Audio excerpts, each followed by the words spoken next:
Ya, puji Tuhan, saudaraku sekalian, kita bersyukur untuk kasih setia Tuhan yang begitu besar yang ada di dalam kehidupan kita. Ya, saudaraku sekalian, pagi ini saya akan menyampaikan firman Tuhan ya dengan tema mengikut Yesus, ya, prinsip mengikut Yesus. Saudaraku sekalian, ketika kita berbicara mengenai mengikut Yesus, saya percaya bahwa bagi sebagian orang, ya, ini kata, ya, kalimat ini adalah kalimat yang sederhana sekali, ya. Kelihatannya, ya, tidak sulit.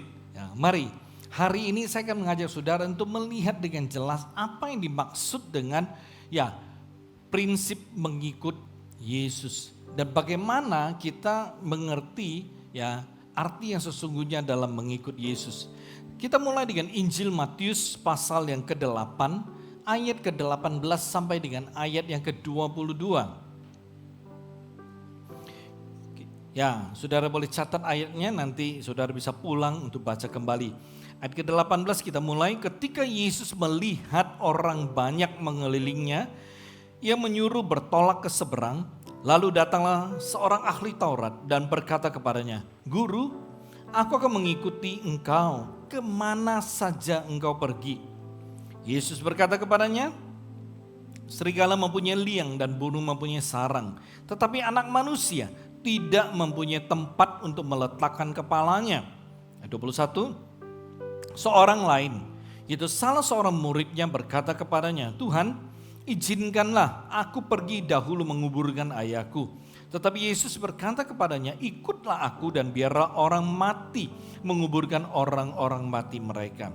Amin.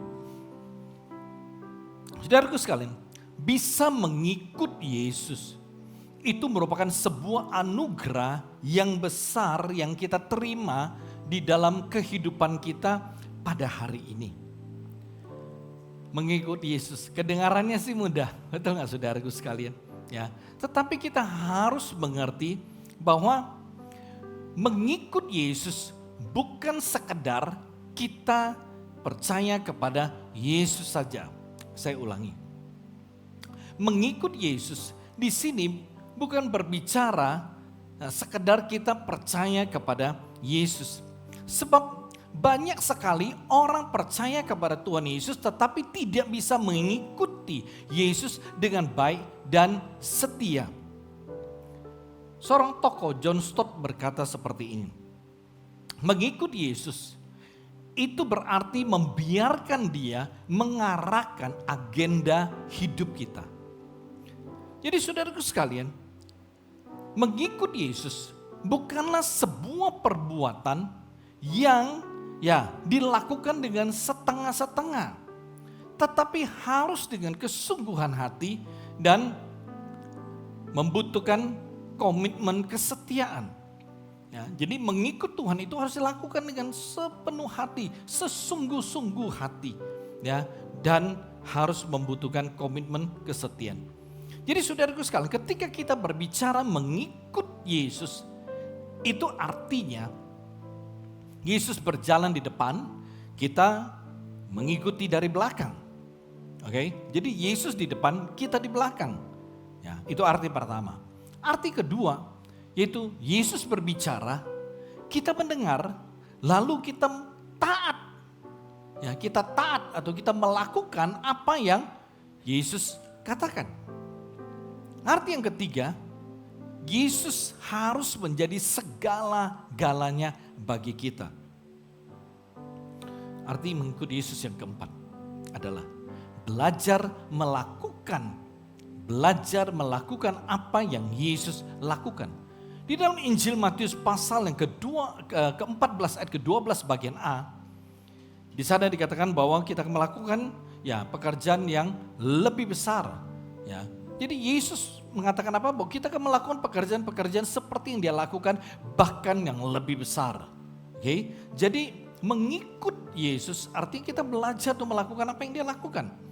Oleh sebab itu saudaraku sekalian, di sini dapat disimpulkan bahwa mengikut Yesus itu tidak semudah seperti yang kita bayangkan saudara sekalian.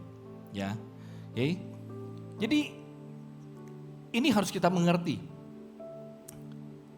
Banyak orang, ngikut Yesus mudah. Tetapi hari ini saya mau mencoba membuka pengertian Anda bahwa mengikut Yesus itu membutuhkan kerja keras.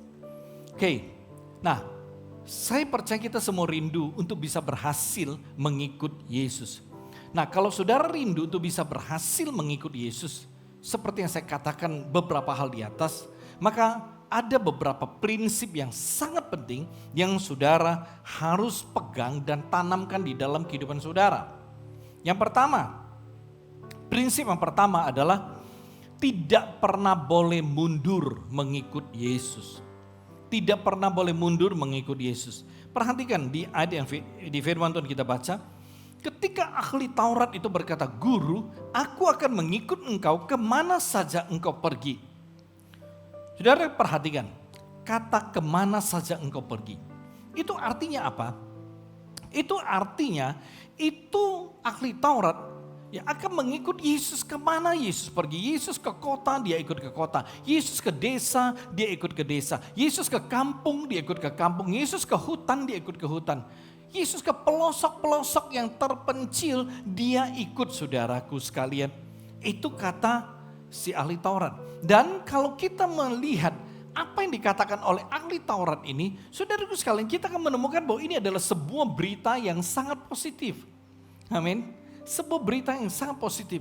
Tetapi kalau kita melihat ayat ke-20, kita melihat jawaban Tuhan Yesus. Bahkan di sini kita akan menemukan bahwa ternyata ada rahasia yang sangat besar di dalam mengikuti Dia. Ada rahasia yang sangat besar. Saudaraku sekalian, ayat 20 Yesus berkata seperti ini. Serigala mempunyai liang dan burung mempunyai sarang. Tetapi anak manusia tidak mempunyai tempat untuk meletakkan kepalanya. Mengapa Yesus memberikan jawaban seperti ini?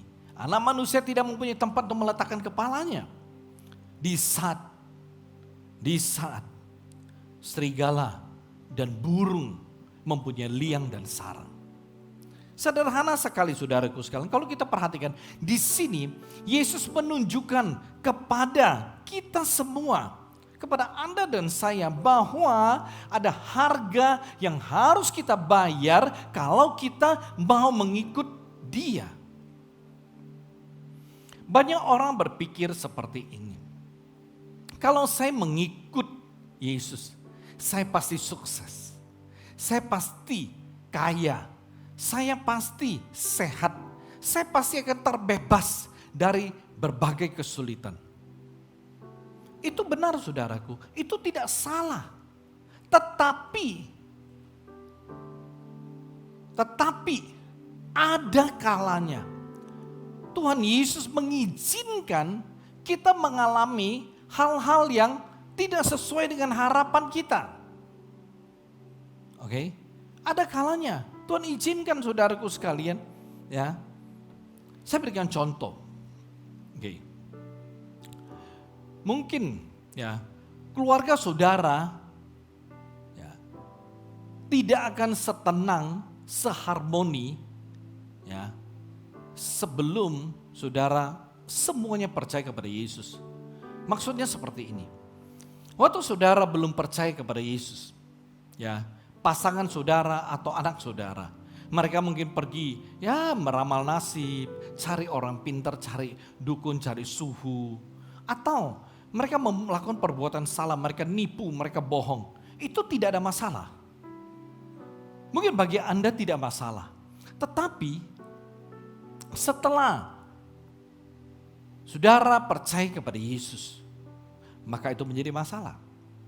Ya. Setelah Anda percaya kepada Yesus, saudara tidak suka dan tidak bisa terima kalau ada pasangan saudara atau ada keluarga saudara, anak saudara dan lainnya itu mulai pergi ramal nasib, cari dukun, cari orang pintar, cari suhu, nipu, bohong, dan melakukan hal-hal yang salah. Saudara mulai tidak bisa terima, saudara marah, saudara ngelarang, akhirnya ribut, bertengkar. Keluarga tidak harmonis. Saudaraku sekalian, mungkin kita berkata, loh saya kan percaya Yesus dan Yesus akan memberkati keluarga saya. Tuhan Yesus pasti memberkati kehidupan keluarga, sudah pasti. Tetapi pada awalnya, ya, Tuhan izinkan hal-hal yang terjadi tidak seperti yang kita harapkan. Saya berikan contoh yang lain. Sebelum saudara percaya, mungkin omset di bisnis saudara itu tinggi sekali. Sebelum saudara percaya pada Yesus. Kenapa? Karena saudara bisa menghalalkan semua cara. Saudara boleh melakukan semua cara bagi saudara halal. Dia tidak benar pun halal. Tetapi setelah saudara percaya kepada Yesus, saudara mau mengikuti cara berbisnis sesuai yang diajarkan oleh Alkitab. Pakai cara-cara yang benar. Nah, pada saat saudara mulai berbisnis dengan cara-cara yang benar, mungkin omset bisnis saudara tidak akan setinggi dulu. Saudaraku sekalian, ini yang saya maksudkan. Bahwa ada kalanya banyak hal-hal dalam kehidupan kita tidak seperti yang kita bayangkan. Apa yang dulu akan berbeda, dulu sebelum kita percaya dengan setelah kita percaya pada Tuhan Yesus, itu ada kalanya berbeda. Saudaraku sekalian, saya berikan contoh. Beberapa tahun yang lalu, ada satu anak muda, ada satu pasangan muda. Dia percaya Yesus. Setelah percaya Yesus, belum sampai 6 bulan. Dia hubungi saya dan berkata, Mbok Su, waduh pusing dah. Saya bilang, kenapa? Saya punya kondisi keuangan itu terjun bebas. Terjun bebas. Kenapa? Karena dia berkata, setelah saya percaya Yesus, saya mau hidup benar. Saya mau jalannya benar. Jadi banyak pekerjaan-pekerjaan yang tidak benar, itu saya gak kerjaan lagi, saya tidak lakukan. Saya mencoba mengerjakan hal-hal yang halal. Saudaraku sekalian, itu jadi masalah. Keuangannya drop. Bukan hanya keuangannya drop, tapi saudaraku sekalian, rumah tangganya mulai ribut. Karena ada kebutuhan-kebutuhan yang tidak terpenuhi, tidak seperti dulu. Uangnya mudah. Sekarang mungkin suami berkata, kita mesti irit dikit loh sekarang. Mesti begini, mesti begitu. Wah, mungkin istri, mungkin anak tidak terbiasa, ribut.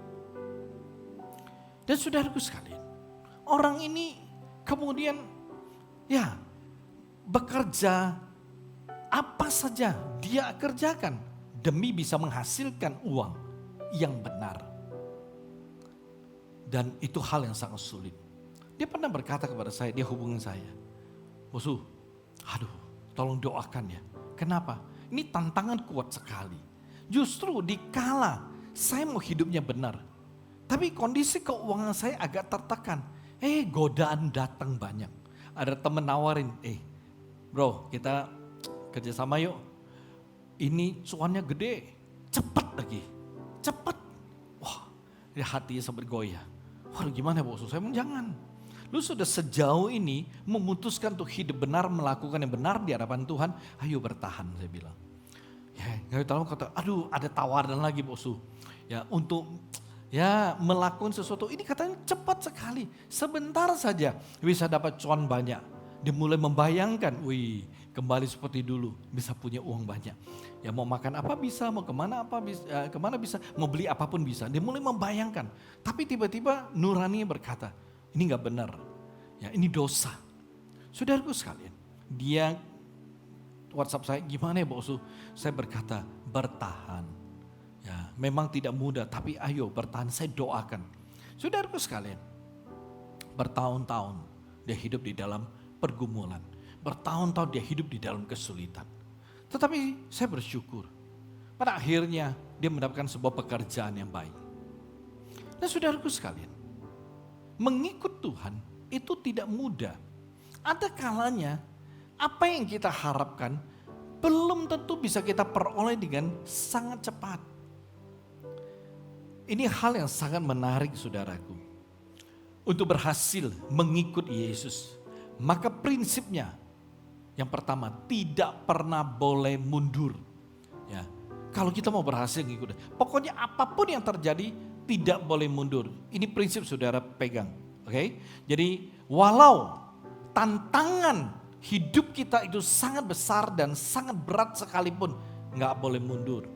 Walau ya kondisi kita, kesulitan itu datang di dalam kehidupan kita, nggak ada hentinya. Terus berdatangan itu kesulitan, kita tetap nggak boleh mundur ngikut Tuhan. Lalu ketika karir kita, ketika usaha kita berada di ambang kehancuran, kita tidak boleh mundur ngikut Yesus. Atau saudaraku sekalian, waktu saudara ditinggal oleh teman-teman, saudara gak boleh mundur mengikut Yesus. Pada waktu saya bertobat, saudaraku sekalian, saya ditinggal teman-teman saya. Kita punya satu kelompok teman-teman sekolah, ya. Sekolah, ya udah sekolah lulus kita cari kuliah bersama-sama, pokoknya selalu bersama-sama. Ya, kita selalu jalan bareng. Touring kita jalan di Jawa, ya ke Bandung berhari-hari. Ya karena ada teman-teman orang Bandung, pokoknya kita udah keliling ya di mana-mana, ke Jogja, ke mana, pokoknya daerah kita jalan aja terus, selalu bersama. Apapun kita lakukan bersama. Tapi waktu saya bertobat, saya ditinggal oleh mereka. Tapi saya berdoa, waktu saya bertobat, saya punya doa begini, Tuhan, saya tidak mau kehilangan teman-teman saya. Setelah saya bertobat, saudaraku sekalian, memang awalnya tidak satu pun kontak kita. Karena mereka sudah berkata kita berbeda. Bedanya apa? Kita tidak bisa melakukan perbuatan seperti yang mereka lakukan. Tetapi saudaraku sekalian, ketika saya tetap berdoa, saya tetap bertahan. Bertahun-tahun kemudian, satu persatu mulai Tuhan pertemukan kembali. Kita mulai bertemu kembali dan beberapa berkata, Nick, gue salut lu sama lu. Dan ketika diajak keluar untuk kumpul makan, begitu jam setengah 10, jam 10 mereka ngomong gini, udah Nick lu balik aja dah, kami mau nyambung ke tempat lain, lu kagak bisa pergi itu tempat. Artinya kami mau pergi ke tempat yang lain, lu udah gak bisa pergi karena lu udah beda dengan kami. Mereka mau kemana? Naik klub lah, ke bar lah, kemana, lanjut sampai pagi. Dan dia berkata, udah Nick lu balik dah ke gereja. Tapi kita makan dulu, ngobrol makan. Saudaraku sekalian, setelah saya diutus ke Medan, saya berdoa untuk mereka. 10 tahun lebih berdoa untuk mereka.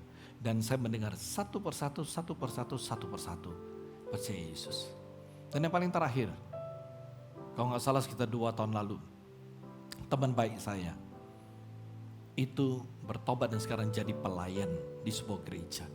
Teman baik, rumahnya seperti rumah saya, keluarga seperti keluarga saya. Saya pernah bersaksi, waktu kita kuliah, ya saya mau tinggal, makan, mandi, cuci baju semua di rumahnya, udah kayak rumah sendiri. Ya, begitu ke rumah, mamanya berkata, Nick ada ini, ada lode, ada apa? Saya, ya tante nanti saya makan. Saudaraku sekalian, perhatikan. Dia teman paling baik dan paling akhir hidupnya dipulihkan Tuhan sepenuhnya. Hari ini udah bertobat, bukan saja bertobat. Dia berkata, Nick, gue udah ikut loh kelas Alkitab online. Gue bilang, bagus. Dia udah bisa sharing dan lain sebagainya. Hidupnya rusak sekali. Bawa obatnya satu koper tuh. Masuk pusat rehabilitasi, keluar masuk seperti masuk hotel aja. Tapi hari ini Tuhan ubah habis-habisan. Saudaraku sekalian, saya tidak mundur ketika ditinggal teman-teman. Kita tidak boleh mundur walau setelah kita percaya Tuhan Yesus kita dipandang hina sama famili. Gak boleh mundur saudaraku. Jadi saudara kalau mau berhasil mengikuti Yesus, maka saudara mesti bertekad. Pegang prinsip pertama, tidak pernah boleh mundur. Amin. Prinsip yang kedua, kalau kita mau berhasil mengikut Tuhan Yesus, mata kita harus selalu tertuju kepada Yesus. Kita lanjut di Injil Matius pasal 8 ayat ke-23 sampai 26. Ayat 23 sampai 26 berkata, lalu Yesus naik ke dalam perahu dan murid-muridnya pun mengikutinya.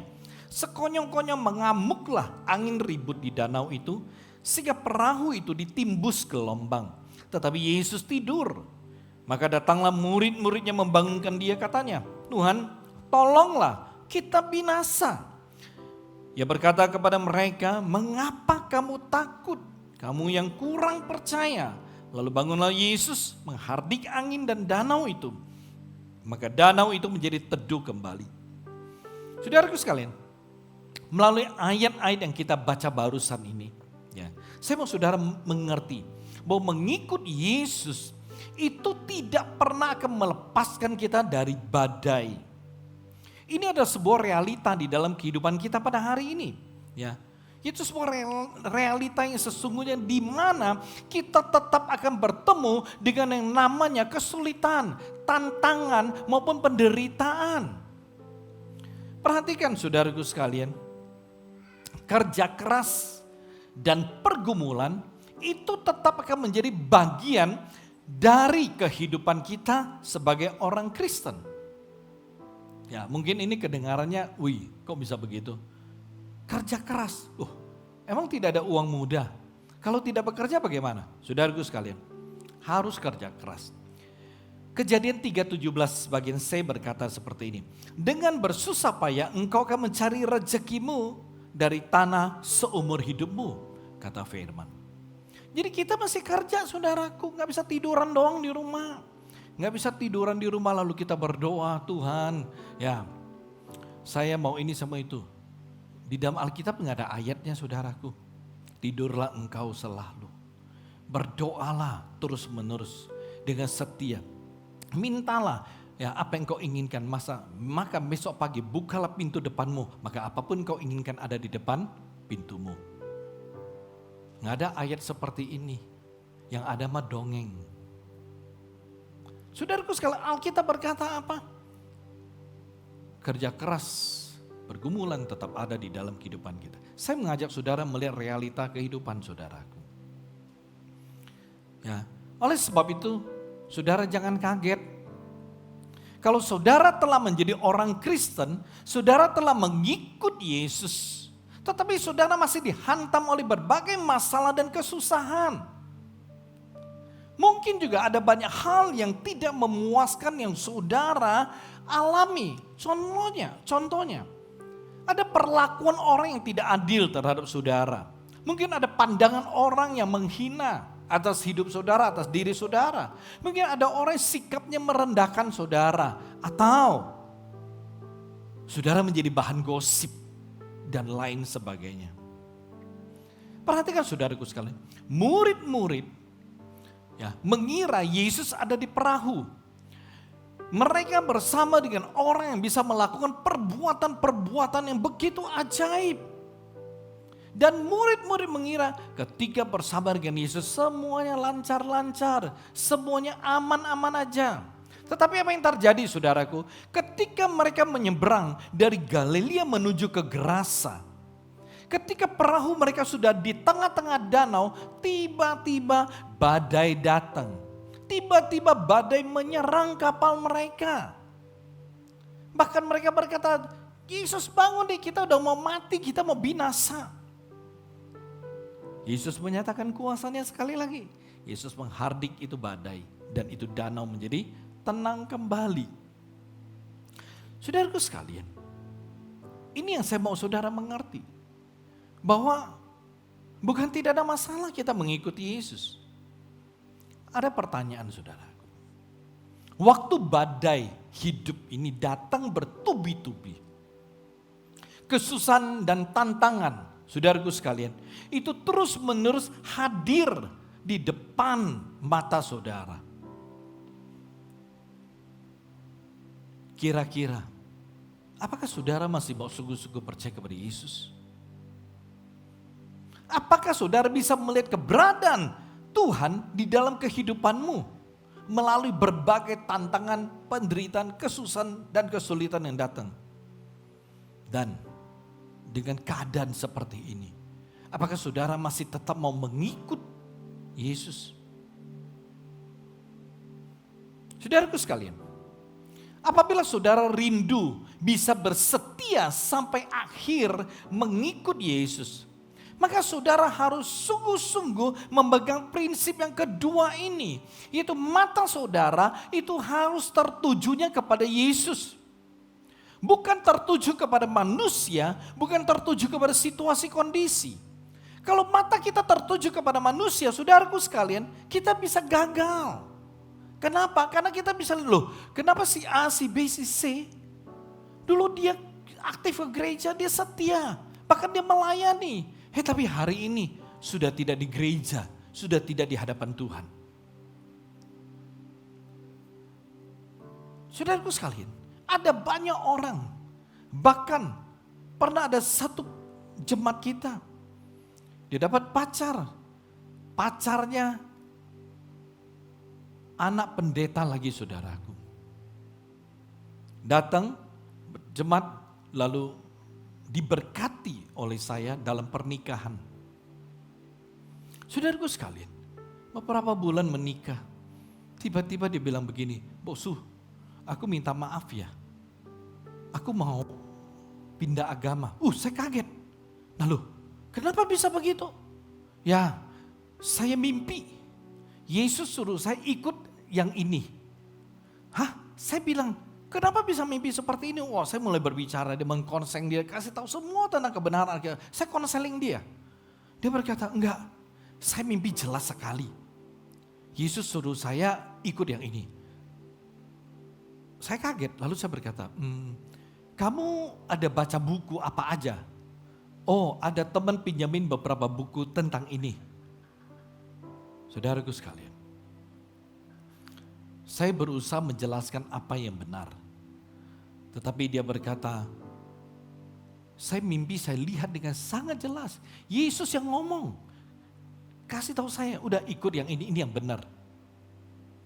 Suami istri murtad. Tinggalkan Tuhan Yesus dan ikut yang lain. Ada juga anak muda bahkan pernah menjadi pelayan di sound system. Aktif. Pernah saya pelayan ke cabang, dia berkata, "Musuh, nanti aku bantu nyetir ya?" Boleh.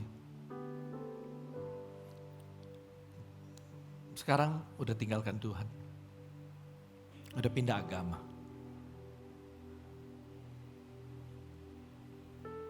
Saudaraku sekalian, perhatikan. Kalau mata kita tidak tertuju kepada Tuhan,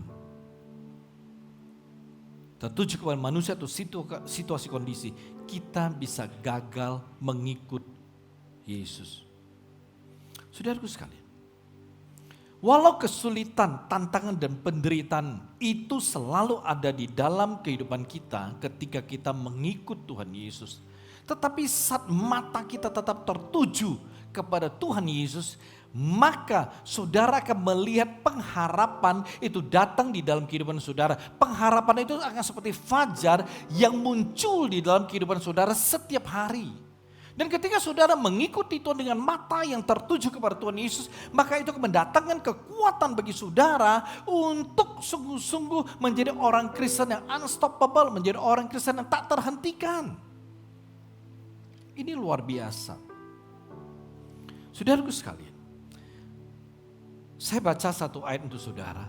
Kitab Ibrani 12 ayat 2. Firman Tuhan berkata, marilah kita melakukannya dengan mata yang tertuju kepada Yesus, yang memimpin kita dalam iman dan yang membawa iman kita kepada kesempurnaan, yang dengan mengabaikan kehinaan tekun memikul salib ganti sukacita yang disediakan bagi Dia yang sekarang duduk di sebelah kanan tata Allah. Ya, mari kita lakukan dengan mata yang tertuju kepada Tuhan Yesus. Itu prinsip kedua. Kalau saudara mau berhasil mengikut Tuhan, mata kita harus tertuju kepada Tuhan Yesus. Jangan yang ke kanan, ke kiri atau ke yang lain.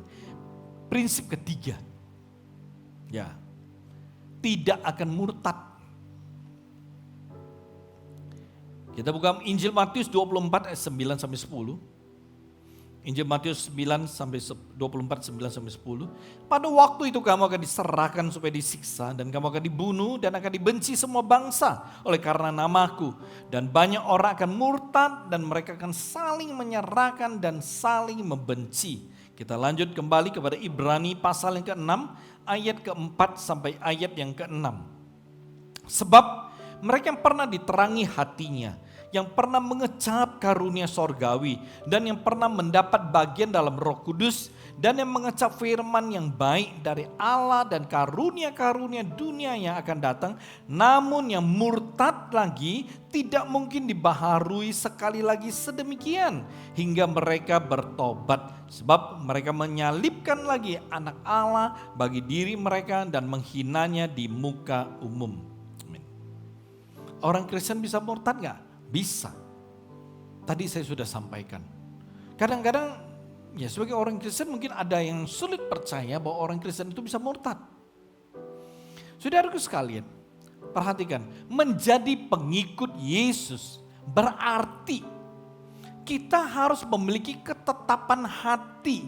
Tidak boleh ada keraguan, tidak boleh ada kebimbangan sedikit pun.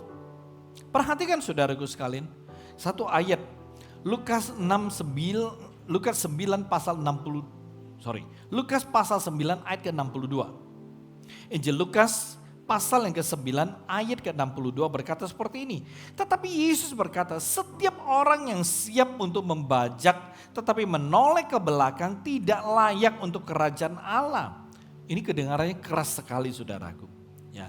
Di sini dikatakan, perhatikan, hanya kita menoleh ke belakang saja itu tidak boleh. Ya. Karena dianggap tidak layak untuk mengikut Yesus. Maksudnya apa saudaraku? Mengapa ayat ini berkata seperti ini?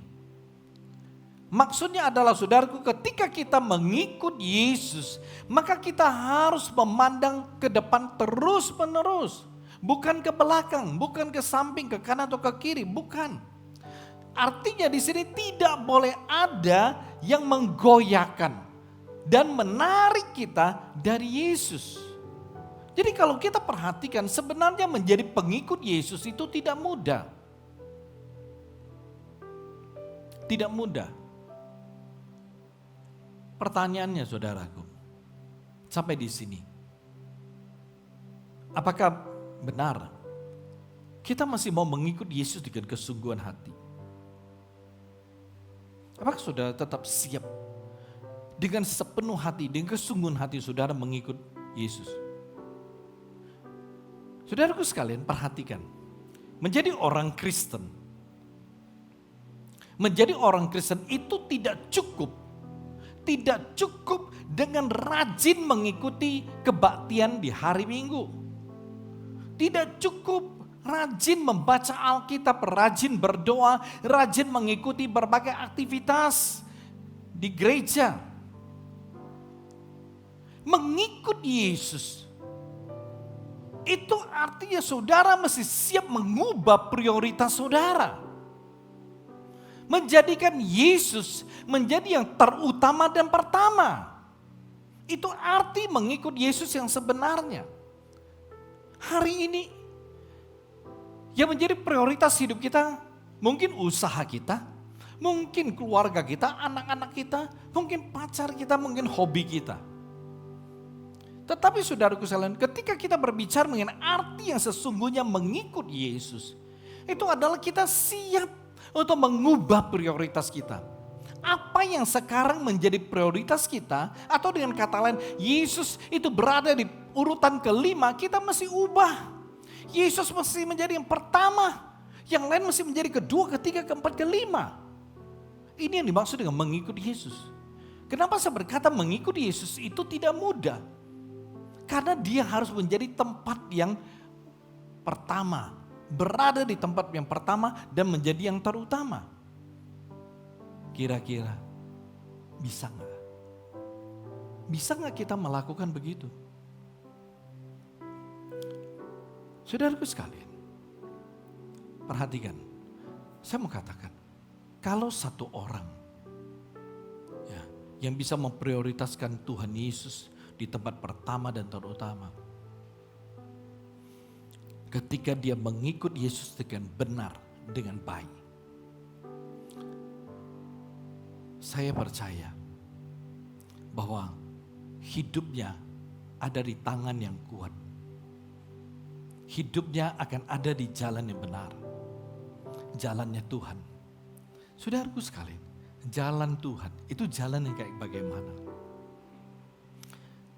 Jalan Tuhan itu jalan penuh dengan damai sejahtera. Jalan yang penuh dengan kebahagiaan. Jalan yang penuh dengan sukacita. Jalan yang penuh dengan berkat, itu jalannya Tuhan. Tapi saudaraku sekalian, untuk berjalan di jalan Tuhan adalah kita harus ngikut Tuhan loh saudaraku. Tuhan jalan kemana kita ngikut. Baru kita bisa berjalan di jalannya Tuhan. Kalau kita jalan sendiri, kita gak bisa jalan di jalan Tuhan loh. Kita di jalan kitanya sendiri. Kalau kita jalan sendiri, itu jalan kita. Tapi kalau kita mau jalan-jalan Tuhan, ikutin loh. Tuhan kemana kita ngikut kemana. Jalan Tuhan yang jalannya Tuhan ini kita ikut di sini. Jalan Tuhan di sana kita ikut ke sana. Tetapi masalahnya mengikut Tuhan itu tidak mudah. Amin. Apakah kita mampu mengubah prioritas kita hari ini? Ada orang gak bisa. Aduh, bisnisku gak bisa. Saudaraku sekalian, berapa banyak daripada kita bangun tidur, kita datang kepada Tuhan, Tuhan aku serahkan bisnisku hari ini kepadamu. Berapa banyak orang yang datang kepada Tuhan untuk membawa bisnisnya pagi hari. Atau begitu kita bangun, kita udah lihat handphone. WhatsApp dulu. Wah ini hari ini apa sih yang mesti saya siapin? Apa pesan dari bawahan saya? Apa pesan dari rekan bisnis saya? Apa yang jawaban orang di mana saya masukin tender dan lain sebagainya. Kita melihat berita, kita melihat respon. Kebanyakan kita begitu, bangun pagi lihat dulu. Apa yang urgent untuk dikerjakan. Karena itu seberapa banyak dari kita. Bangun tidur, ada datang ke Tuhan. Jangan sentuh apapun. Tuhan, aku serahkan. Saudaraku sekalian, ini tidak mudah. Tetapi ketika kita mulai menyerahkan hidup kita, usaha kita, bisnis kita, karir kita, semuanya kita mulai taruh di tangan Tuhan. Itu tangan yang kuat loh. Tangan yang maha kuasa. Tangan yang tidak ada yang mustahil. Ketika kita taruh di sana. Dan ketika Tuhan memegang kita punya bisnis. Gak ada yang bisa ngerusak. Gak ada yang bisa ganggu. Gak ada yang bisa rebut. Ketika ada di tangan Tuhan, Tuhan pegang dengan erat. Tuhan akan jaga dengan baik. Dan dia akan taruh di tempat yang terbaik. Amin saudaraku. Serahkan. Berapa banyak orang ketika sebelum Anda mulai bisnis Anda diserahkan kepada Tuhan. Berapa banyak? Saudaraku sekalian. Ketika saudara serahkan ke Tuhan. Itu artinya saudara mempercayai Tuhan. Ketika saudara menyerahkan kepada Tuhan, Tuhan akan bertanggung jawab. Ketika saudara tidak menyerahkannya kepada Tuhan, Tuhan tidak bertanggung jawab. Saudaraku sekalian, sederhana. Saudara berkata, oke, Dedi mami mau pergi. Ini loh pegang ya, ini ada 2 juta. Jadi bertanggung jawab kamu, pegang baik-baik. Nanti kalau ada yang perlu dibeli, ya pakai uang ini tanggung jawab pegang baik-baik. Kita serahkan ke anak kita. Ketika kita menyerahkannya, saudaraku, si anak yang menerima uang titipan kita, maka dia bertanggung jawab. Karena diserahkan hari ini. Kalau hidup kita serahkan ke Tuhan, usaha kita, bisnis kita, keluarga kita, anak-anak kita serahkan ke Tuhan, Tuhan akan tanggung jawab. Jadi kalau ada tidak menyerahkannya, Tuhan tidak bertanggung jawab, jangan salahkan Tuhan. Saudaraku sekalian, ini persoalannya di sini. Oke, kita kembali. Nah saudaraku sekalian, mengikut Yesus membutuhkan komitmen yang kuat dan pengenalan yang sangat amat jelas. Kalau kita tidak ada komitmen yang kuat, kalau kita tidak ada pengenalan yang jelas, saudaraku sekalian, itu bisa membuat kita meninggalkan Tuhan. Membuat kita jatuh, gagal.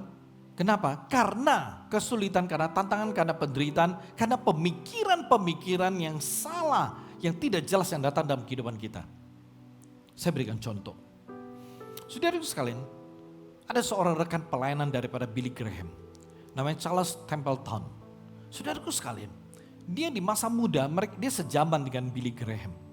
Seorang hamba Tuhan yang luar biasa. Dia pernah mengadakan sebuah acara besar, Youth for Christ di Kanada. Dan yang hadir itu anak-anak muda tuh ribuan. Dan di dalam sejarah hidupnya, ada sebuah cerita yang sangat inspiratif dari hidup si Charles. Ada artikel mencatat sejarah hidupnya.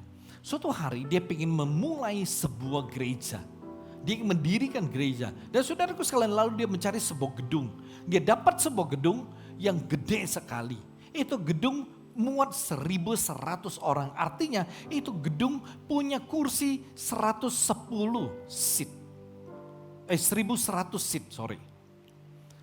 Dan ketika dia mulai gedung ini, dia tidak tes. Saya sewa 3 bulan, 6 bulan dulu. Enggak.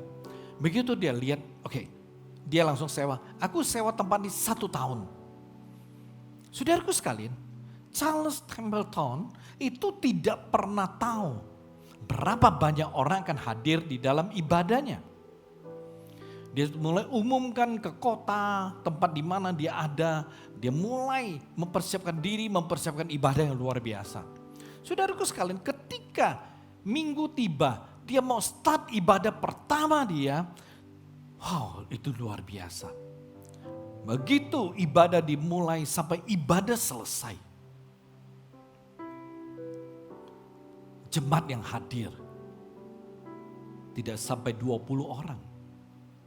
Dengan gedung kapasitas 1.100 orang yang hadir tidak sampai 20. Ketika berita ini tersebar, koran-koran mulai menyerang dia. Pendeta nggak ngerti kapasitas. Pendeta nggak sadar diri. Oh, bukan saja itu saudaraku. Tapi orang-orang mulai bicara. Ya bilang ini pendeta buang-buang duit. Brosur, selebaran mulai menyerang dia. Ya, tentang kata-kata yang negatif, yang tidak baik. Semuanya membuat image-nya itu menjadi jelek, hancur. Diviralkan oleh orang pada waktu itu. Tetapi saudaraku sekalian, Charles berkata, walau saya dimaki, saya akan melakukan apa yang Tuhan suruh saya kerjakan. Ketika saya digosipin, saya dihancurkan jati diri saya tetap akan bekerja sesuai dengan beban yang Tuhan taruh di hati saya. Saudaraku sekalian, Charles bekerja, berdoa, bekerja. 1 tahun, waktu kontraknya habis. Luar biasa. Saudaraku sekalian, sekali dia ibadah, yang datang 1.400 orang. Sekali dia ibadah itu gedung tidak cukup. Tuhan pakai dia dengan dahsyat. Koran-koran tidak ada suara. Orang-orang tidak ada suara. Melihat setiap kali ibadah 1.400 orang hadir. Orang gak punya tempat duduk. Singkat cerita, suatu hari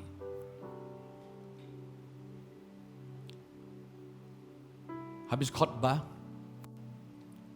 Charles berkata kepada jemaatnya seperti ini. Saya mau memberikan pengumuman penting. Oh, jemaat serius. Wah, ini gembala mau ngomong sesuatu. Apalagi ada embel-embel penting. Semua kasih perhatian. Tiba-tiba Charles berkata seperti ini. Hari ini adalah hari terakhir saya berkhotbah, berdiri di atas mimbar ini. Setelah itu saya akan meninggalkan gereja ini dan saya akan meninggalkan Tuhan. Semua orang heboh, kaget. Selesai turun, beberapa jemaat, orang-orang dekat dia datang cari dia. Dia berkata, pastor, saya diberkati karena pastor. Dia berkata, aduh pastor, saya diajarin oleh pastor dan hidup saya berubah. Hari yang berkata, pastor dipakai Tuhan dengan luar biasa loh. Wah, banyak lagi. Tapi dia berkata, I have decided. Aku telah memutuskan. Aku akan meninggalkan gereja ini, meninggalkan Tuhan, meninggalkan pelayanan saya. Selidik punya selidik. Akhirnya diketahui. Mengapa seorang hamba Tuhan yang luar biasa yang Tuhan pakai, itu bisa meninggalkan Tuhan dan gak percaya lagi kepada Tuhan. Sangat sederhana saudaraku. Karena pikirannya. Dia melihat kehidupan ini. Dia melihat ada orang jemaatnya diberkati kaya. Tapi dia melihat ada orang tertentu itu susah sekali hidupnya. Miskin sekali. Di sini dia berkata Tuhan tidak adil. Dia mendapati, dia merasa dia terus berpikir pakai pikirannya.